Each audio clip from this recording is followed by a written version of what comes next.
Let's proceed to sample problem number 2.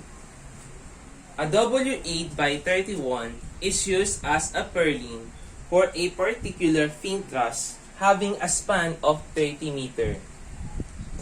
So, yung mga purlin natin dito, eto. So, dito, meron tayong purlin, pati dito, meron din tayo sa kabilang side. Kaso, consider lang natin etong side na to. So, yung mga purlins natin dito is a W8 by 31. So, meron siyang 30 meter na span. The trusses are spaced at 6 meter apart.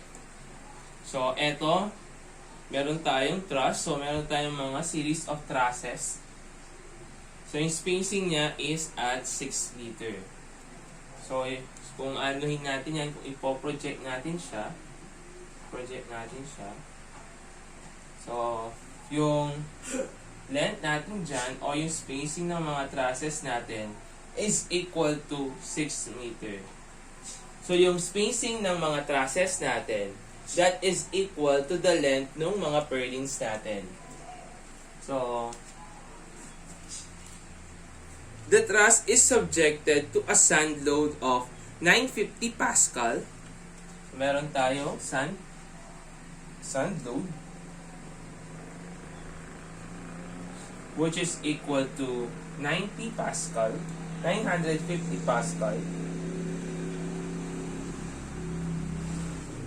And weight of roof covering is 720 Pascal of roof surface. So, yung roof covering natin doon, sa roof surface natin, o yung dead load mismo, is equal to 720 Pascal. Determine if the purlin can support the given loads if the allowable stress is 138 megapascal. So, yung problem natin na to is an investigation problem. Titingnan natin kung adequate ba yung section natin to carry etong mga loads natin.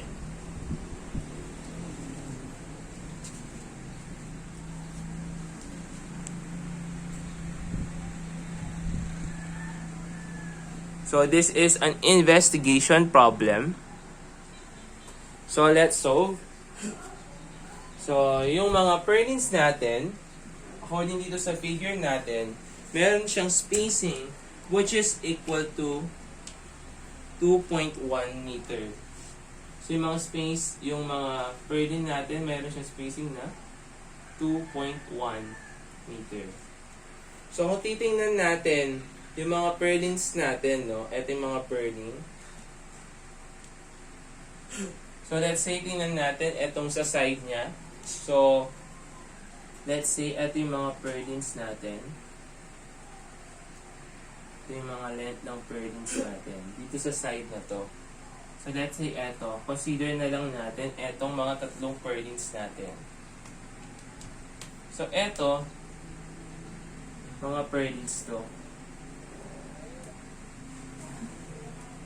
Purlins. At saka ito. Ayan. So, kapag nagde-design tayo ng mga purlins, laging may mga spacing yung mga purlins natin. So, yung spacing ng purlins natin dito is equal to 2.1 meter. So, kapag nagde-design tayo ng mga spacing ng mga purlins, usually, kino-consider natin is yung mga nakapagitnang purlins. So, in this example, let's say, i-design natin to, i-consider natin yung nasa gitna. So, kung i-consider natin yung nasa gitnang purlin, mangyayari niyan is, yung dadalhin niyang load is yung kalahati dito sa kabila. So, that will become S over 2. And also, yung kalahati ng mga loads sa kabila. So, meron tayong S over 2 dito, tapos plus S over 2. So, dito sa side na to, saka ito, S over 2. So, meron tayong value ng S dito, which is equal to 2.1 meter. So, etong loadings natin sa kalahati dito sa kabila kalahati din dito sa kabila. Yun yung dadalhin ng purling natin na nasa gitna. So, siyempre, usually, yung mga purling naman natin, pare-parehas lang naman ng sizes yan. That's why, dinidesign yung sa gitna, tapos ina-adapt na lang dito sa mga outer natin, sa mga outer part na purlings natin. So, eto, i-consider natin yung nasa gitna, assuming eto yung nasa gitna natin. So, etong nasa gitnang yan, meron tayong ditong S over 2, S over 2 sa kabila. So, yung dadalhin niyang load dito sa kabila niya is S over 2. Yung dadalhin niya rin na load, yung makakover is yung S over 2. So, meron tayong total na value na S. So, sinabi din dito sa figure natin, yung height ng fin truss natin is equal to 7.5 meter. So, yung height nito is equal to 7.5 meter. So, i-consider natin yung purling na nasa gitna. So, isa-solve natin yung value ng mga loads natin doon. So, bago natin i-solve yun, kunin muna natin yung value ng theta natin dito, yung angle natin dito. So, the value of that angle is equal to, so, meron tayong opposite, which is etong 7.5 over adjacent. So, kalahitiin mo lang yung 30. So, meron tayong tangent, theta, is equal to opposite, which is equal to 7.5 all over 15. So, the value of your theta is equal to 26.57 degrees. So, siyempre, yung mga loadings natin, yung mga loadings natin na to, it will act diretso. Kasi mga gravity loads yan. So, in this problem, so let's say, kunin natin yung total load that will be carried by the purling. So, let's say, yung combination ng dead load at saka live load natin, let's say we have a value of W. So, W is equals to dead load plus live load. Since wala tayong given na live load, purong dead load lang. So, we have 950 Pascal plus 720 Pascal. So, we have a value of 1,670 Pascal. So, yung load natin na to, na 1,670 Pascal, since gravity load yan, dito sa purling natin, mag-a-act yan. So, let's say, mag-consider tayo ng axis dito. So, ito yung nasa gitna ng W8 by 31 natin. Tapos, dito naman, siyempre yung gravity loads natin, it will act ng diretsyo. Kaya nga sinabing gravity loads, so pababa siyang lahat. So that will become the value of W. Since meron naman tayong value, etong W natin na yan, ibe-bend niya etong purling natin into two directions. So, magkakaroon tayo ng biaxial bending. Kasi kung mapapansin ninyo, ito yung axis ng purling natin. So, ito yung axis niya. So, ito yung normal axis. Tapos, meron tayong tinatawag na tangential axis.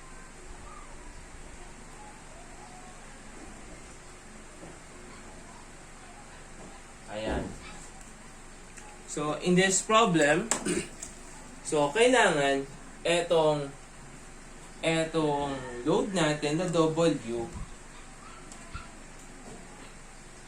magko-component siya dito sa normal at saka sa tangential.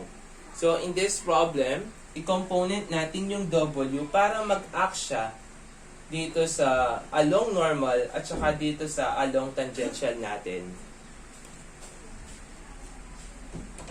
So, yung W natin, it will be divided into 2. So, meron tayong dito na WX. So, let's say that is W sub X. Tapos, dito naman sa problem natin, meron tayong W sub Y. So, yung W sub Y natin, nandito lang siya sa top ng flange natin. Since hindi naman sinabi dito sa problem kung mag-a-act ba dun sa centroid yung load natin. Since walang sinabi na mag-a-act sa centroid yung load natin, that's why i-assume natin na nasa taas yung application ng WY natin.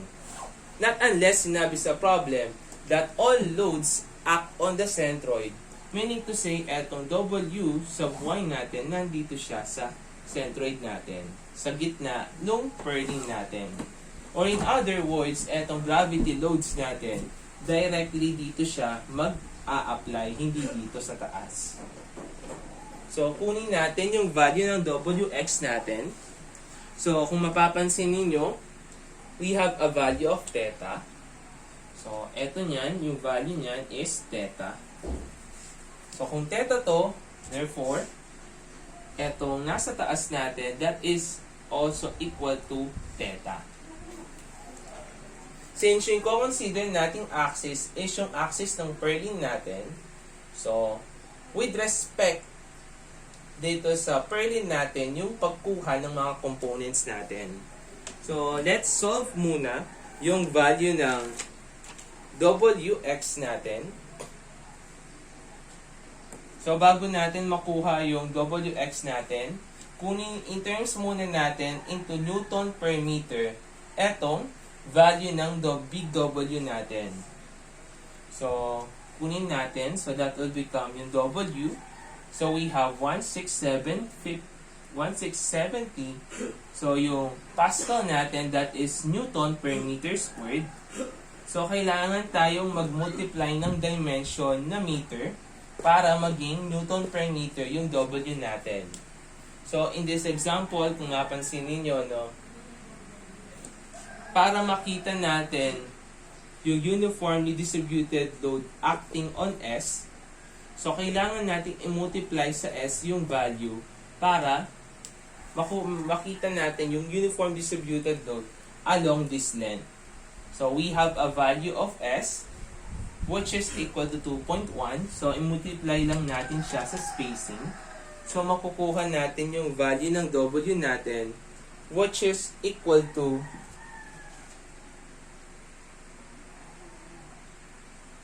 3507 Newton per meter. Next naman, since nakuha na natin yung value ng W natin in terms of Newton per meter, kunin naman natin yung value ng WX natin, which is eto, yung nasa taas.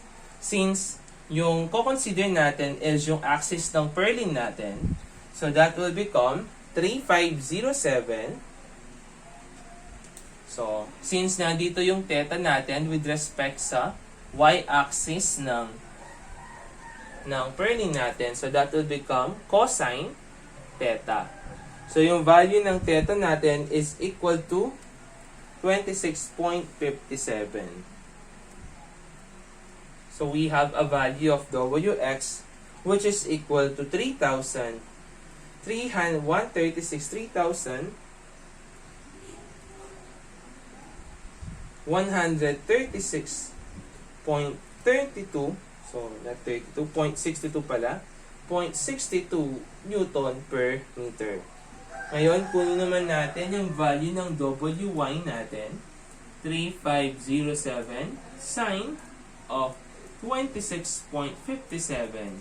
So you have a value of 1,568.65 Newton per meter.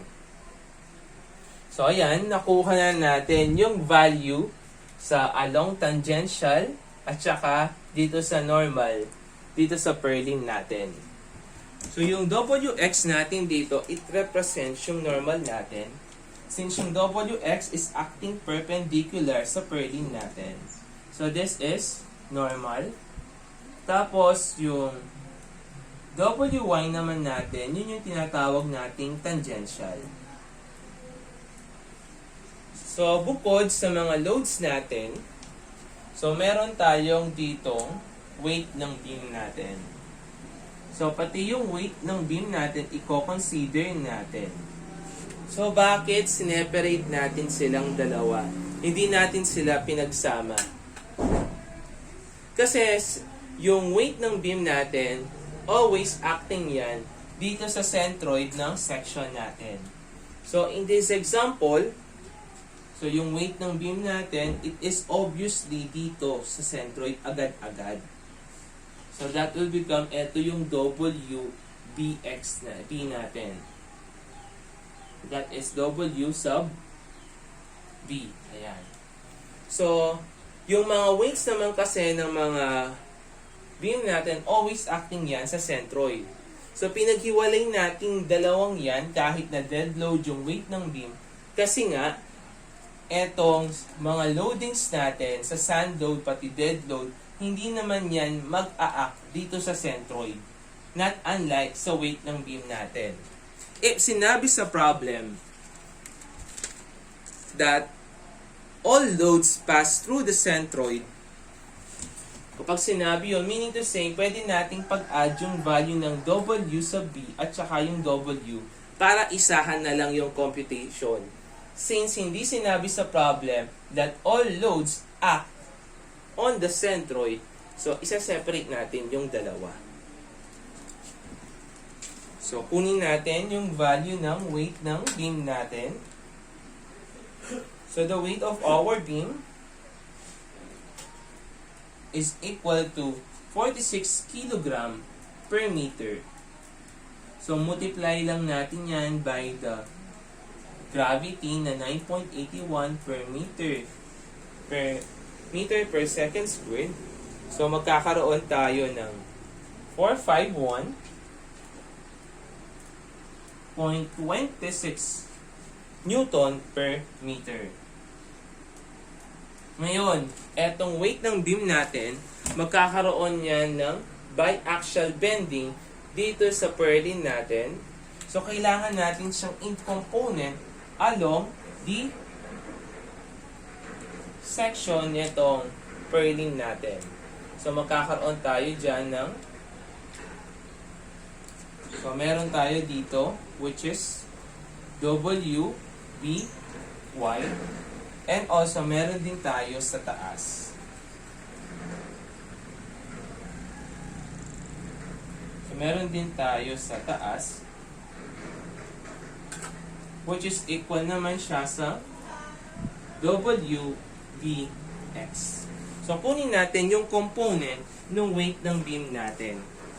So, una, kunin natin yung sa normal natin, which is yung W sub BX. So, we have 451.26. So, cosine din yan, 26.57. So, we have a value of 1. So, mali. Hindi pala 1. So, that is 403.6 Newton per meter. Ngayon, kunin naman natin yung tangential.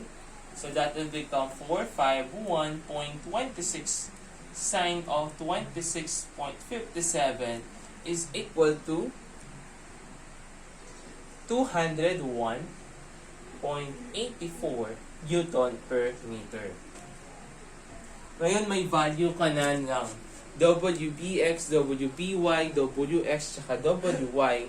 Makukuha na natin yung value ng mga actual stresses natin.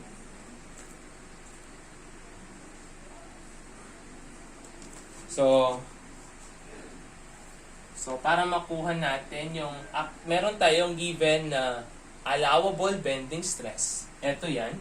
So, kunin natin yung actual bending stress, tapos pag-compare silang dalawa para malaman natin kung adequate yung section natin. So, to calculate for the actual, so we have the formula of mx all over sx. So, yung normal natin yan, plus yung moment natin due to the weight of the beam with respect to the tangential all over sy. So, nangyari kasi dito, meron tayong mby dito. Ito yan. Etong moment or the bending effect caused by wby natin. Since yung wby natin, acting siya sa centroid ng purling natin, that's why sy siya. So, hindi siya kinalahati. Pero kapag acting siya dun sa top flange, katulad ng wy natin, since yung wy natin acting siya sa top flange, and at the same time, no, tinitwist niya, kino-cause niya yung bending moment na my. So, since hindi siya acting dito sa centroid, that will become 1/2 of sy. So, yung value ng mx natin, since kung mapapansin ninyo, no, yung mx natin along dito sa normal, isang linya lang sila. So, kung ipag-a-add mo yung wx at saka wbx, mas maganda kasi shortcut na yon. So, since isang linya lang sila, pag-add natin yung value nila, so we have the value of, so add lang natin bx plus wx, so L squared all over 8. So, anong value ng wbx mo? That is equal to 403.6 plus yung wx natin, which is equal to 136.62. So, yung L natin, which is equal, di ba? Yung L natin dito is yung spacing ng mga trusses natin. Since yung spacing ng trusses, that will become yung length ng mga purlins natin. So, yung length ng purlin natin, which is equal to 6 squared all over 8. So, we have a value of mx, which is equal to 15,930.99 Newton meter. So, since nakuha na natin yung mx natin, kunin naman natin yung value ng mby natin. So, para makuha yung value ng mby, so that is equal to wby L squared all over 8. So, we have a value of wby, which is equal to 201.84. Yung L natin, which is equal to 6 squared all over 8. So, we have a value which is equal to 908.28 Newton meter. So, susunod naman, nakuha na natin yung MBY, kunin naman natin yung value ng MY. MY is equals to WY L squared all over 8. So, we have WY which is equal to, eto, 1568.65. Yung L natin which is equal to 6 squared all over 8. So, the value of your MY is now equal to 7,058.93 Newton meter. So, since meron na tayong value ng mga moments natin, makukuha na natin yung actual bending stress. So, the value of your mx, 15,930.99 all over yung sx natin, which is equal to 451 times 10 raised to 3 plus yung mby natin na 908.28 all over yung sy niya, which is equal to 152 times 10 raised to 3. So, etong mga moment natin, ita-times natin yan, times 10 raised to 3 natin yan, since yung force natin naka-Newton na, eto na lang meter yung i-convert natin into millimeter. So, 1 meter is equals to 1,000 mm. So, i-times 3, i-times 10 raised to 3 natin sila. Plus, yung moment sa y natin, which is equal to 7,058.93 times 10 raised to 3 all over all over kalahati lang ng SY. Since hindi naman dumaan sa centroid yung WY natin. So we have the value of actual bending stress, which is equal to 134.18 megapascal, which is less than to the allowable. Ito kasing given na allowable natin na 138 megapascal. Therefore, safe yung structure natin.